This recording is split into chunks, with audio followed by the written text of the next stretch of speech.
Sergeant Andy Ainsley, one of the most highly trained men in the Canadian Armed Forces, trained not to take lives, but to save them. Couple him with the veteran Labrador helicopter, and you have an unbeatable combination in the deadly serious business of search and rescue.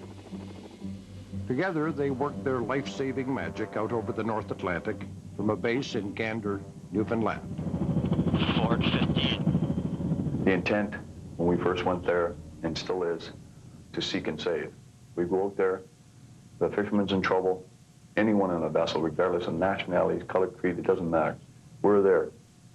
We extract them, stabilize them, take them to the hospitals, and you get a free helicopter ride out of it. 103 Rescue Unit is very unique.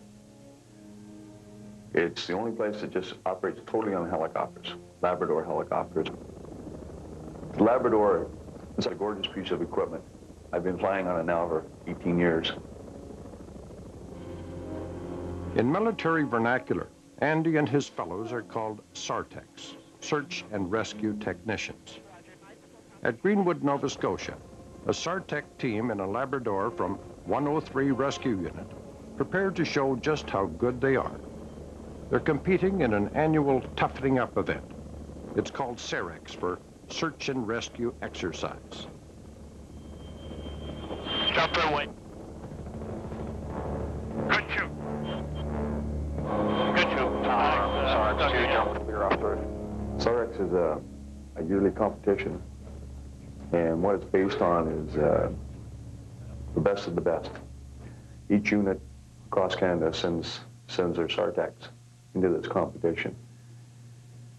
What it is, it explores our skills, but under a different situation than it would be on a real rescue. We pride ourselves on being able to get there when nobody else can get there. Yeah. The search and rescue SAREX events are based on that type of scenario.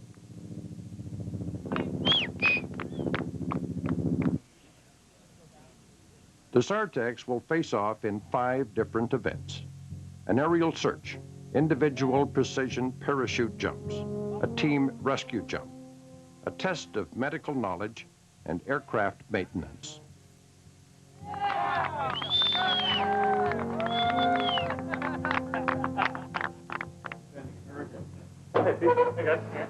The SARTECs form a tight community. Only 126 of them in the entire country. And the 6 teams assembled here are the pride of their units. So underlying the camaraderie is a fierce spirit of competition. They are physically and mentally tough. These men have saved hundreds of lives and risked their own in the process. What we've built is a 3-day program and a 2-day program. So when the weather does break, we can get right into the jumping and get on with it. The 3-day program. 6 teams are entered. 103 Rescue Unit, led by Master Sergeant Andy Ainsley, is the oldest, and his is the only team that will make its precision parachute jumps from a helicopter. The total 5-day program called SAREX is the supreme test. And if your training isn't up to par, then you're not going to perform to the edge. And this is where the SAREX comes in. This is the edge. This is when you really, especially in front of all your cohorts, you want to do good. 103's team, Marty Malone, Selden Miller, and team leader Ainsley. They draw the toughest event of them all to start their day, the full rescue jump. After dropping a medical supply bundle, all 3 team members, packing enormous loads, will aim for a small target on the ground below. There is obvious tension aboard the Labrador as the team prepares. In the center right here.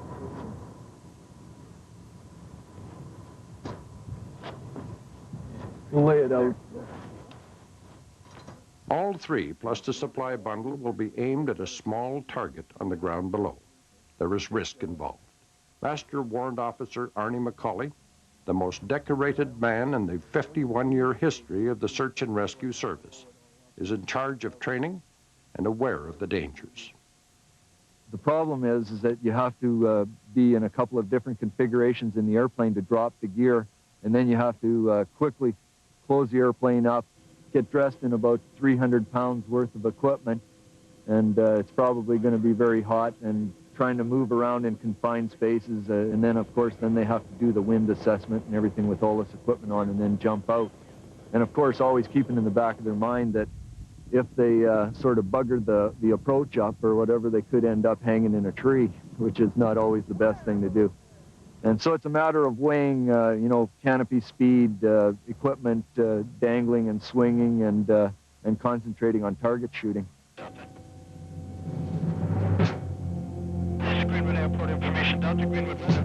Practice runs are over. The team from 103 Rescue Unit buttons up for takeoff.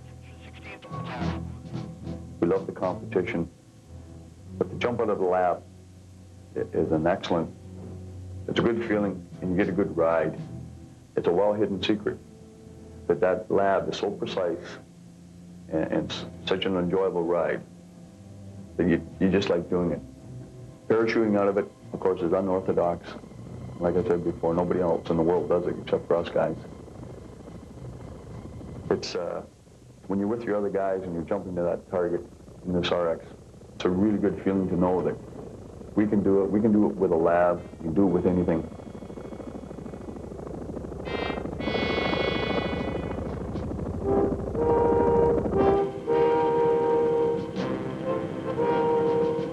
That's a good lineup, guys.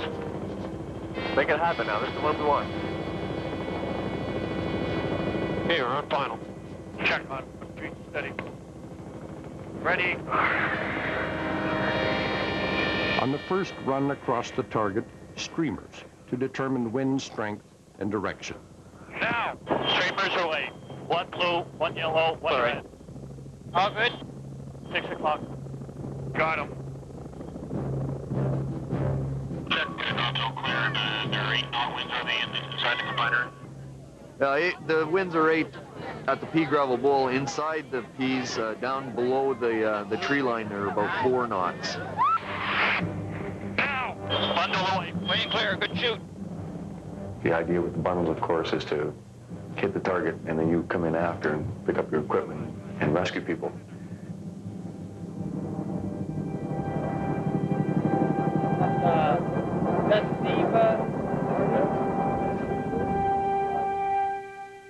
Okay, he's trying to shut her down.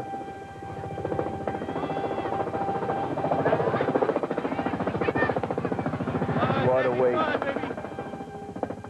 The heavy equipment bundles must be gripped between the legs until just before hitting land to prevent swinging wildly on the descent.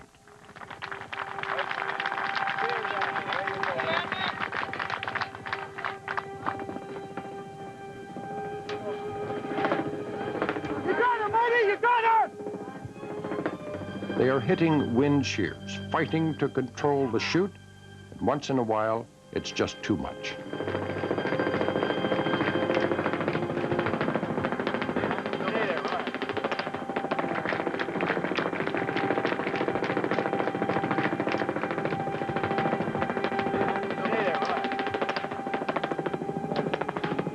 How's your leg? It's okay? That's his knee, huh? Get him on. Right leg, boys. Sorry, pal. What's his right leg?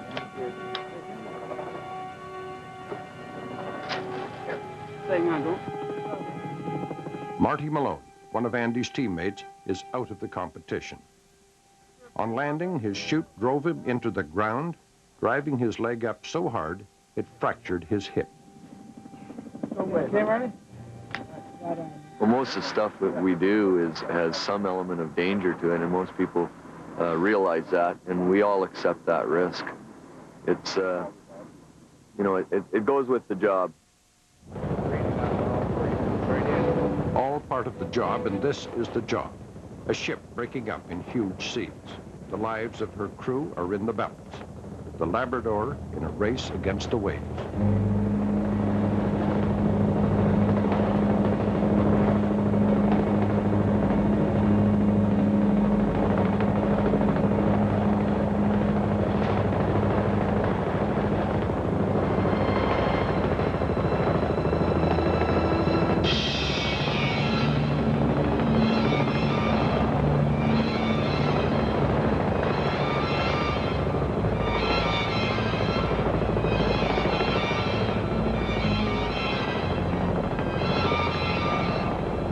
The last crew member is pulled aboard. This is the payoff for years of intense training. Search is the other half of the mission. For the Cerex competition, bits and pieces of aircraft wreckage have been scattered over the search area. They must be found and mapped against a clock. Mile 3 o'clock. 103 Rescue Unit spots 9 out of 12 pieces of planted wreckage, the highest score registered.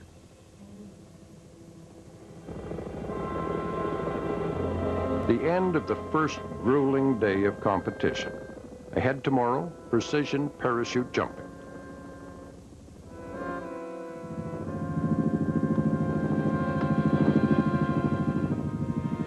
The target for the individual precision jump is minuscule. Yet one SARTAC hits it 2 times out of 3. It's a 10-centimeter disc, and it's painted fluorescent orange, and placed in the center of a 50-meter bowl. So a 50-meter bowl with another 50-meter diameter or 50-meter radius circle around the pea gravel bowl gives the jumpers a good, directional guidance for checking the DZ and for aiming for the center. Have a good one, boys. With the next event only hours away, 103 Rescue Unit leader Andy Ainsley and teammate Selden Miller call on their backup SARTAC, Master Corporal Steve Ackland. Just for everybody's information, our number 4 on our team is now our number 3. Our best buddy there, Marty Maloney, has had an accident and broke his hip. So Stevie here gets thrown in the breach, and so far he's been doing really good. Trying to come through in the crunch. Trying to come through in the crunch. If he screws up one time, I'm kicking his butt all over the tarmac. Ackland is short on parachute experience, but Ainsley is confident he'll do what has to be done. Equally confident that he can get the best out of him. Long walk back here. We can do a safety checks out here.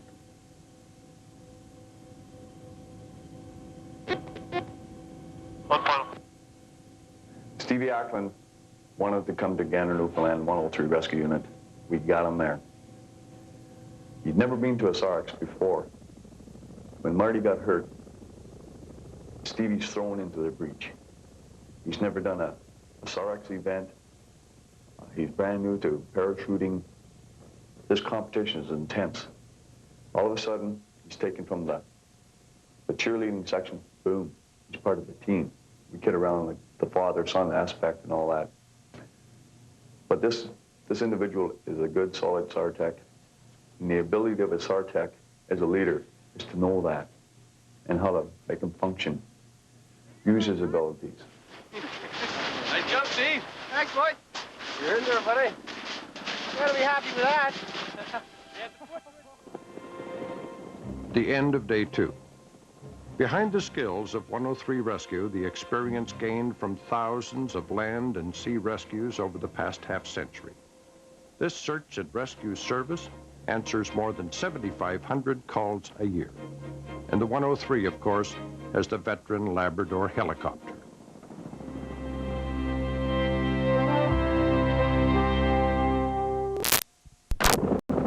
A modern-day search and rescue operation.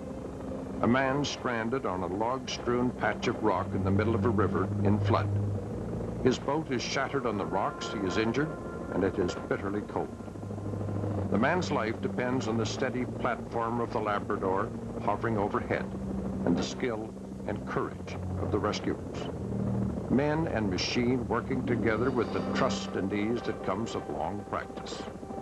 Such an operation requires organization, sophisticated equipment, and communications.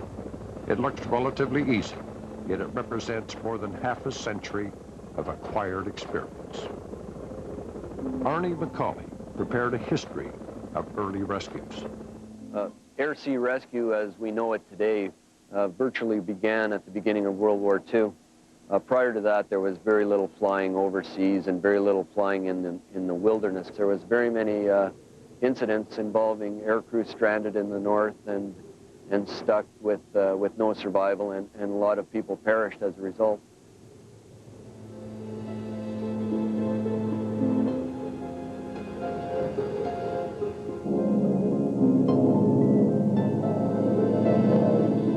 even greater incentive, the terrible loss of aircraft and crew on the Northwest Staging Route, a line of airstrips stretching from Alberta to Alaska.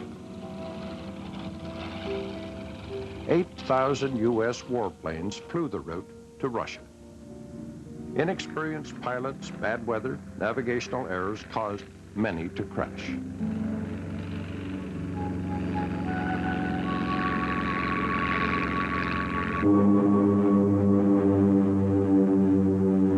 The search and rescue organization which we belong to, of course, stems from the RCAF days when they were training air crews in the Edmonton region in the early 40s. One of the airmen who watched the losses with growing despair was the legendary WWII. May was operating a navigation and observer school for the RCAF out of Edmonton. His crews ran training exercises up and down the Alaska route and took part in searches for some of the downed American aircraft. May realized that a separate and special organization was needed to deal with the problem, and that searching was not enough. The downed pilots had to be rescued and given first aid. He sent 4 of his people to a smoke jumpers course in the U.S., where they were taught how to parachute into wilderness areas and how to handle themselves once they were on the ground. This 4-man team was actually brought in with no authorization from the RCAF, but was just sort of WWII's own idea. The RCAF, of course, witnessed some demonstrations of this team after they came back from their training and thought it was a great idea, and it actually instituted 2 courses during the war. From the American smoke jumpers, WWII's team learned how to steer their chutes so they could catch in the treetops. Then specially equipped chutes enabled them to lower themselves to the ground.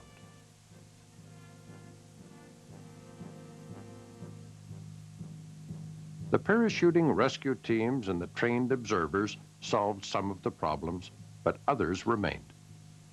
WWII's para-rescue units could get to a downed flyer, but getting him out in areas where there were no roads was another matter.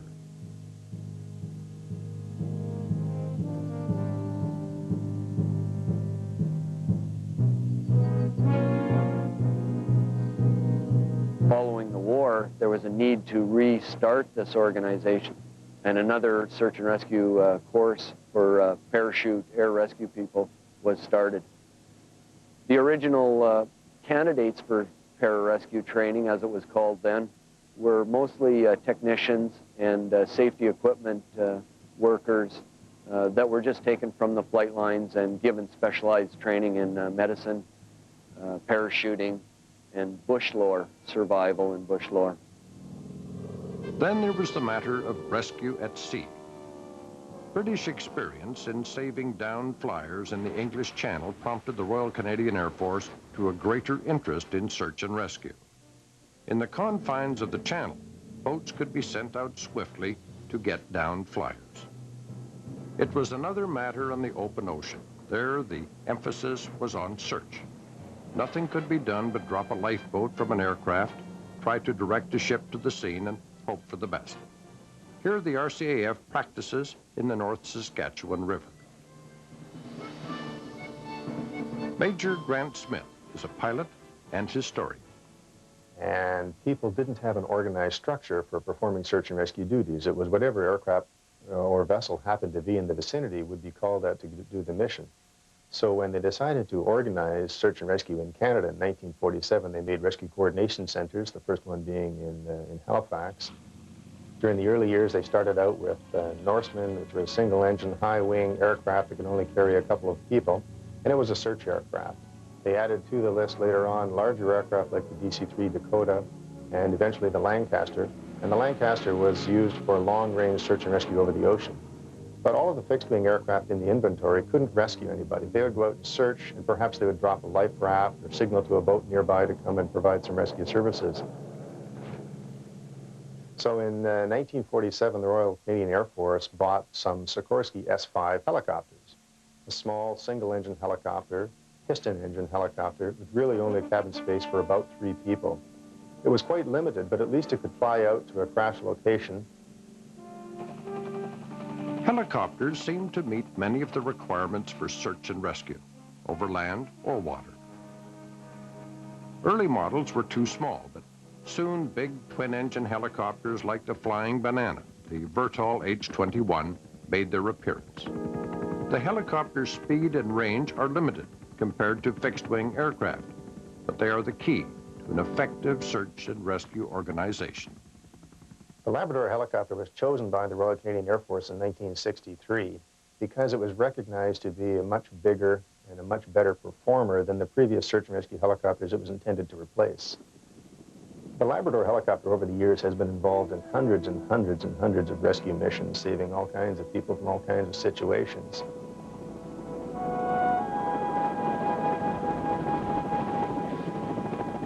The Labrador would help perfect one of the most proficient search and rescue services of modern times. Canada is probably the most widely recognized country on the international scene for the development of our SAR program, not only from the resources that we can put to a scene, but for the way our rescue coordination centers are set up and organized with the military and the Coast Guard working in conjunction.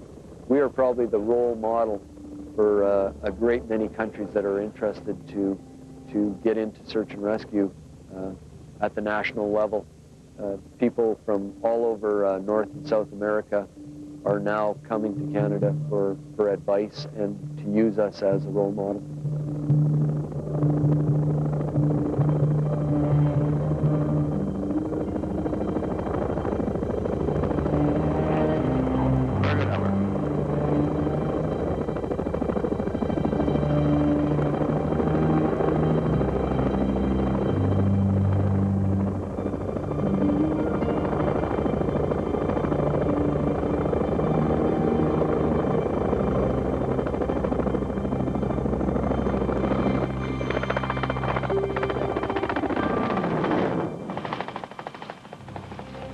Now the third day of the competition. Time for Andy and the Sartex of Rescue 103 and the Labrador to show in competition just how good they are, to show what a state-of-the-art rescue crew can accomplish.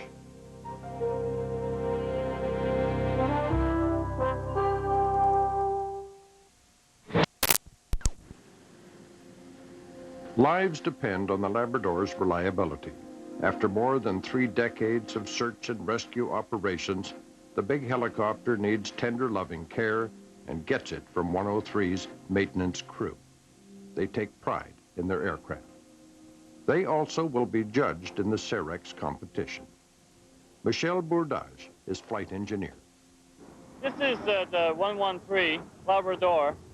It's been in service since 1962. Its primary role now is used for search and rescue.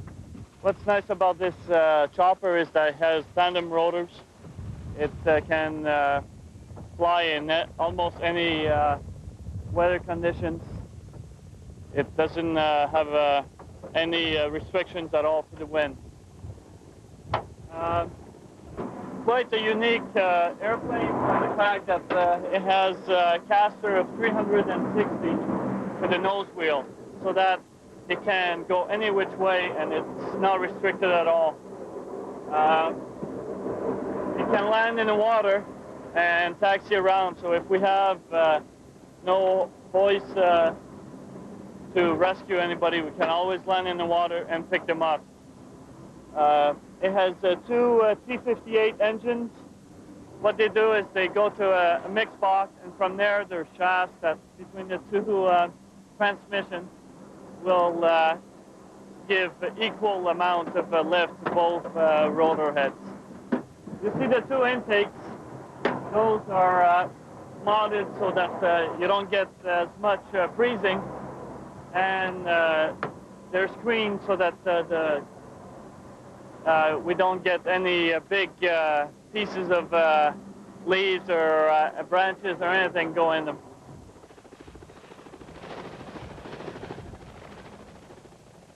The Labrador helicopter is obviously a nice big search and rescue platform. Tandem rotor that can do all sorts of stuff in bad wind situations. It obviously has been around for many years and is our favorite aircraft out of all the helicopters on the Canadian Forces inventory. It can do lift, you know, more than adequate amounts of payload for any type of search and rescue mission that we are normally involved in. It's got a great hoist system, a backup system. There's probably not a finer helicopter in the world for carrying out search and rescue missions.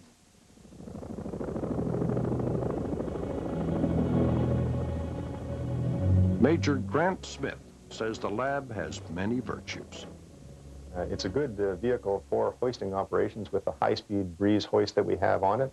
The hoist has 245 foot of steel cable with a 600-pound load capacity, and it can pick up 2 people at 300 pounds per minute. In fact, it's fast enough that if your boots aren't laced up, it'll leave your boots on the ground when it picks you up off the ground. So it's a very good vehicle for rescue-type work. The Labrador could tell 1,000 stories of daring rescues in the storm-ridden North Atlantic, of mercy flights, of searches for downed flyers. It may be old in years, but the men who know it best still sing its praises. The Labrador helicopter is a little older than me, a couple years older than me. I like to think of it as a wily veteran. A wily veteran. That characterization of the Labrador from Captain Peter Musselman, the co-pilot. He says the Labrador has a personality of its own, sedate, stable, and reliable. It's an excellent helicopter for what we do. It's kind of like driving a bus, I guess. My original helicopter training was on a Jet Ranger, which is a lot more like driving a sports car, so it's a bit of a change flying this. But it's safe and secure, and it's capable of doing the things that we want it to do, and it's an excellent platform for the missions that we carry out in search and rescue. 50% of the Labrador's missions are marine-related, pulling sick or injured crew members off freighters or fishing boats far out at sea. The chopper has performed well beyond what was expected of her. In 1963, when the Air Force acquired the Labrador, they realized immediately that the helicopter was capable of an awful lot more than what it could do with the equipment that it had on board. Some of these deficiencies related to the radios and avionics systems on board the helicopter, so we modified them by putting a VHF FM radio on board, which allowed us to talk to all of the vessels on FM marine band frequencies. We incorporated an instrument landing system, an ILS, and redesigned the cockpit to be a little more friendly for the pilots flying the aircraft in adverse weather conditions.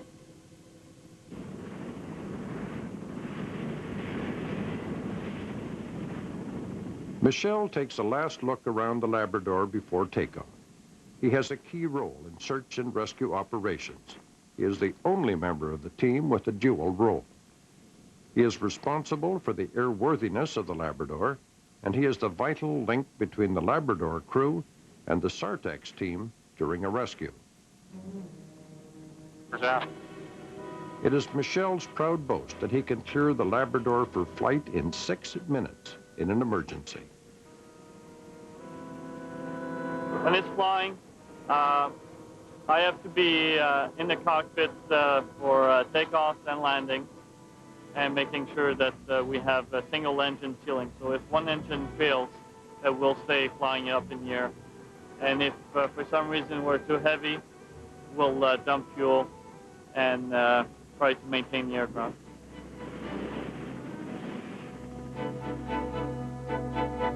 In search and rescue, our flight engineer is our link to the Labrador and to the front-end people. He's our means of speaking without saying a word.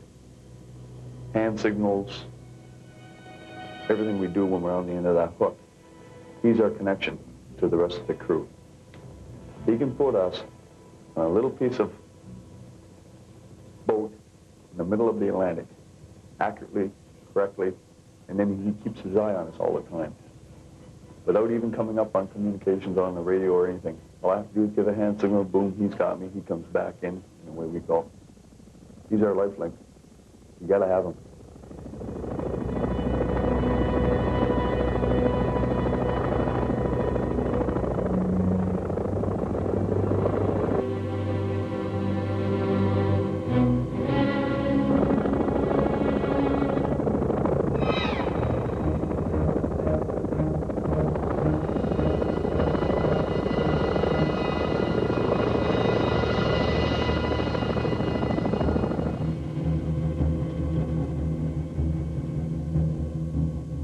Acquisition of the Labrador helicopter required the development of a whole new training program. The lab was capable of so much more than any other aircraft.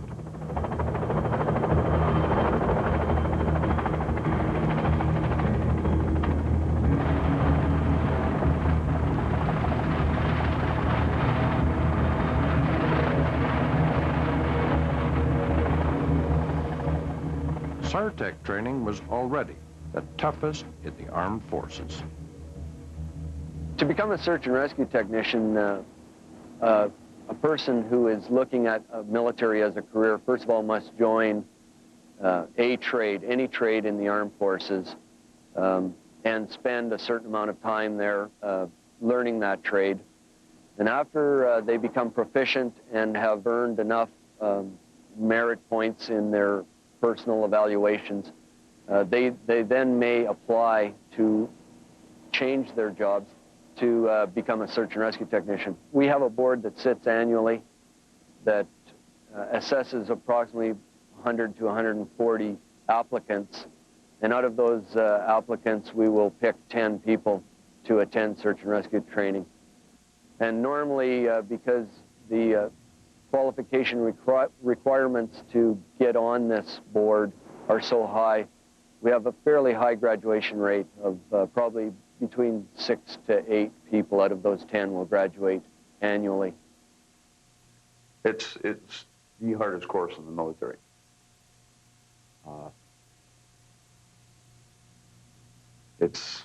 I still remember my first day, but you just don't show up and say, okay, yes, I'm going to become a SARTEC, and all of a sudden you are one. You have to show up. You have to be physically fit. We have tests and parameters that we've already set. And if you don't meet those on day one, you're gone. You're gone back. And as the course progresses, each day, your physical fitness, your mental awareness, everything is keened and honed. And if you don't keep up that through the whole course, you're gone at any given time. You don't have any mental lapses, no physical lapses. You go from early morning to last light. What we have here, rigged up on this mannequin, this is the ultimate. This is what it's all about for most SARTECs. This guy is rigged to go into the bush, wintertime, fully equipped. He's got, right from his helmet, his 190 Charlie. He's got his parachute on. He's got his penetration medical kit. He's got the supplementary kit. He's got his shotguns for bear control. With all his equipment on him, when that chute opens, you know it's open. This guy will weigh about 350 pounds in this configuration right now, including his own body weight. That's why you never see such a thing as a fat SARTEC. I got him. What we have here is our main penetration kit. This is what we take along on our hoisting and our bush jumps as well. It's the initial intervention for our patients.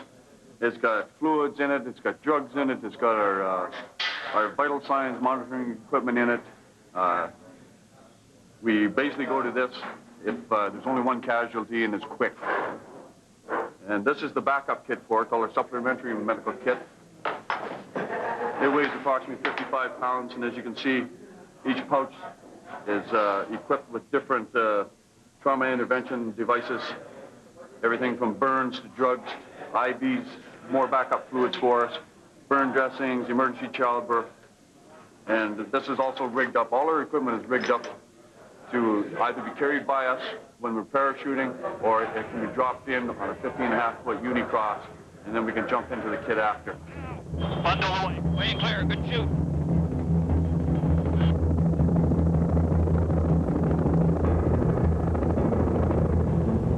Jumper away.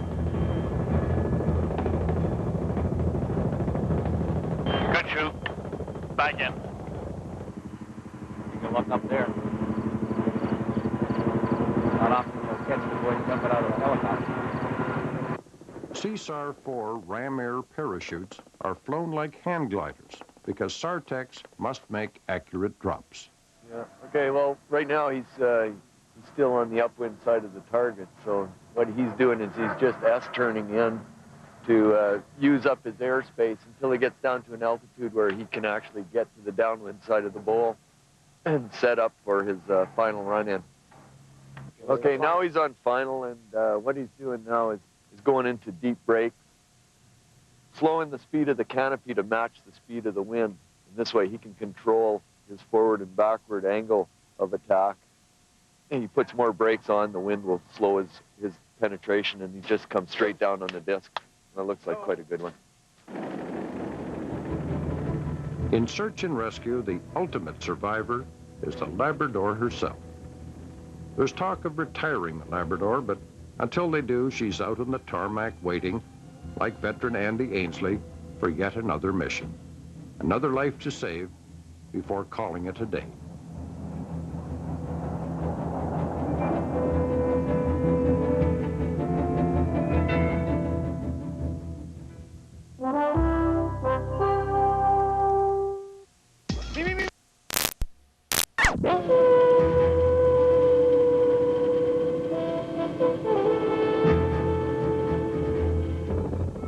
Rescues at sea are the ultimate test of the search and rescue unit. It is out in the North Atlantic that all of the training is brought to bear. The Labrador, her crew, and the SARTECs forged into a single instrument for saving lives.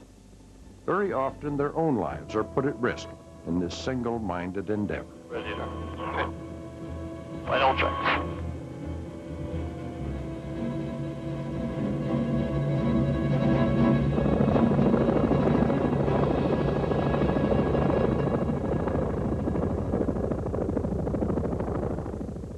Very lonely feeling, being on the end of a cable, and you're doing a 200-foot hoist in a sea state 8 to 9.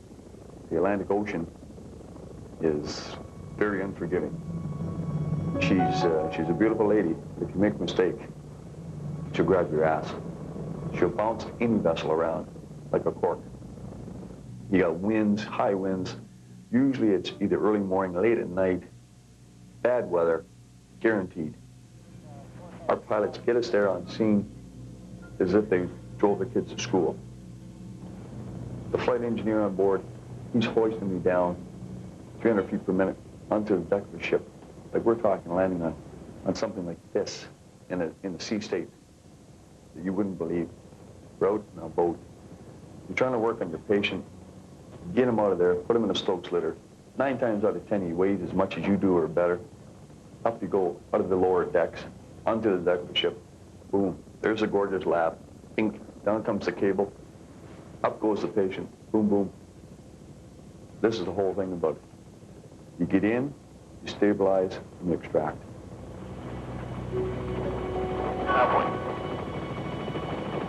Dealing with death is probably the hardest thing that we can teach a young search and rescue technician, because it's something that has to be dealt with by yourself.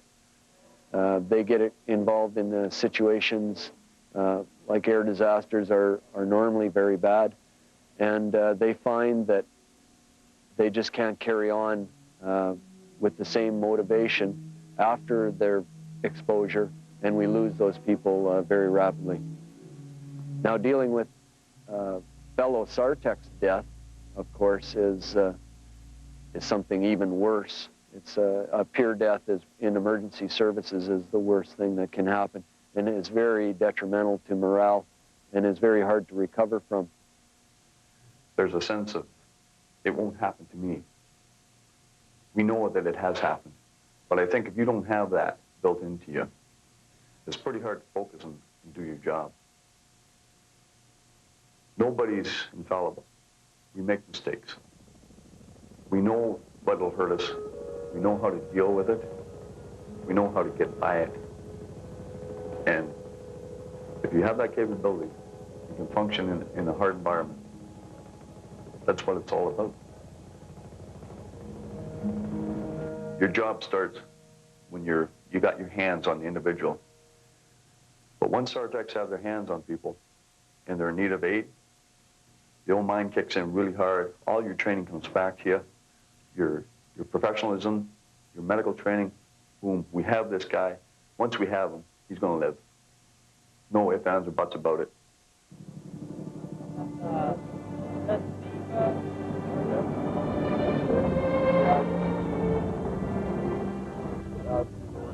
Steady. Hey! Put her in there, buddy! The annual Cerex competition is in part a release from the tensions of the job. It's hard work. This is the 5th jump in 2 days. But there are no accident victims waiting on the ground below, just fellow SARTECs. Come on, get it. This is the end of the jumping part of the competition, and the SARTECs of 103 are in a playful mood. They've done well on the jumps, but the toughest part of the competition lies ahead, the medical event. It's very realistic, just what SARTECs might face any day of the week. You missed the goose! Oh, no! The medical phase is the hardest part of our course. You've got intense weeks of studying, plus you're doing your daily routine, plus you're staying physically fit. If you lose it in the medical, you're gone. If you don't know how to do your medical, you don't understand anatomy and physiology, you're gone. This is our bread and butter. This is the reason we exist. The major part of the exercise is the medical event. And basically the way the scene is going to be laid out for the people, for the rescue teams as they come in, is that they'll be given an airplane crash with possible 3, maybe 4 people on board. And they will be have to come into the site with all of the equipment that they would normally carry when they came either out of an aircraft or out of a helicopter. And that equipment they will carry into the crash site, and from the time they walk across the start line, they'll have 45 minutes to treat, stabilize, and extricate the most seriously injured patient. Hello, hey! Hey, 103! Hello, hey! Hey, buddy, okay, boy. Stay there! Okay, boys, secure the area. Secure the area. Sit out. Check the hazard. Andy, take this gentleman here. Sit out. Steve. All right, check the hazard. I got the inside. Okay, Steve. Okay. Gas. Back to the gas in the back here, Steve. Move the gas. Wait. Each patient will have a judge that will assess all of the individual treatment that is given to the patient itself and the injuries. Equal and bilateral movements of the chest. Okay, no active bleeding from the right ear. Lady, can you hear me? Respirations are 28. I gotta have you here soon, boys. Okay, okay.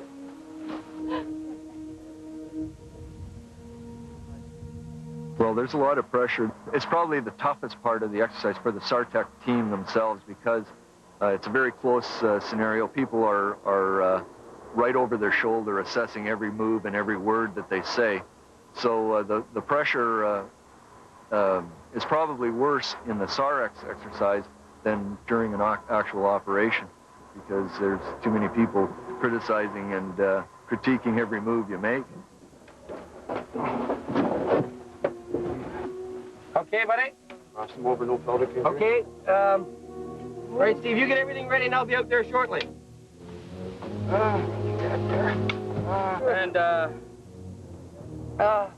No, to the finish line. Let's go, boys. We're about to do that. I feel sick. Don't trip over Forrest. Watch that forest here.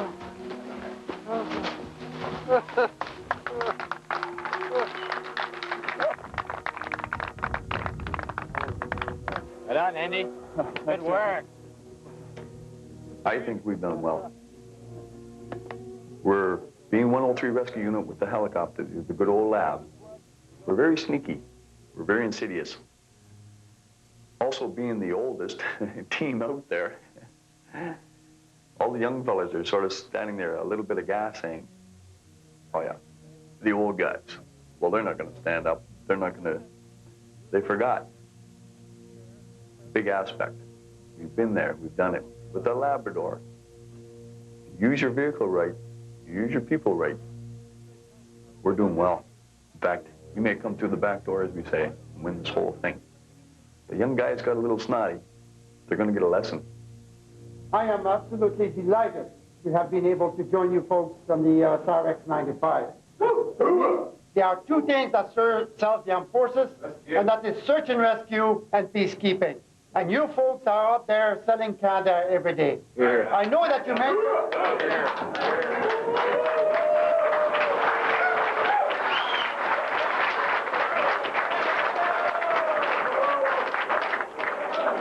I am very well aware that your mandate is not to sell Canada, but to save lives so that others may live. And you do whatever it is that you have to do. 103 Rescue Unit from Gander.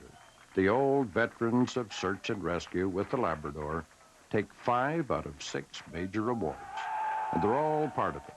Pilots, flight engineer, maintenance crew, and SAR techs.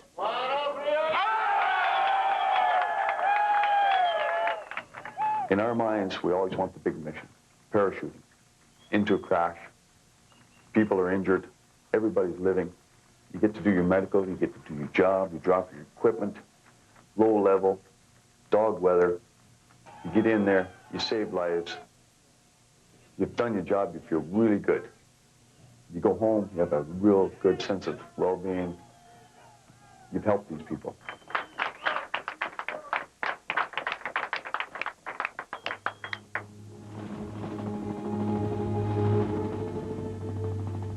I know they're going to retire the Labrador. Yes, I will miss it.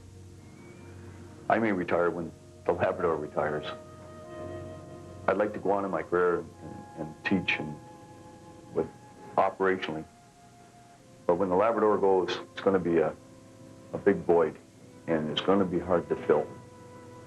I have no idea what they're going to fill it with, but I'll tell you, it better be a good machine, because there's nothing compared to that lab. It's I've got a hearing problem, but I'll tell you what, 100 miles away, I can hear a lab, and I know what direction they're coming, and they're coming.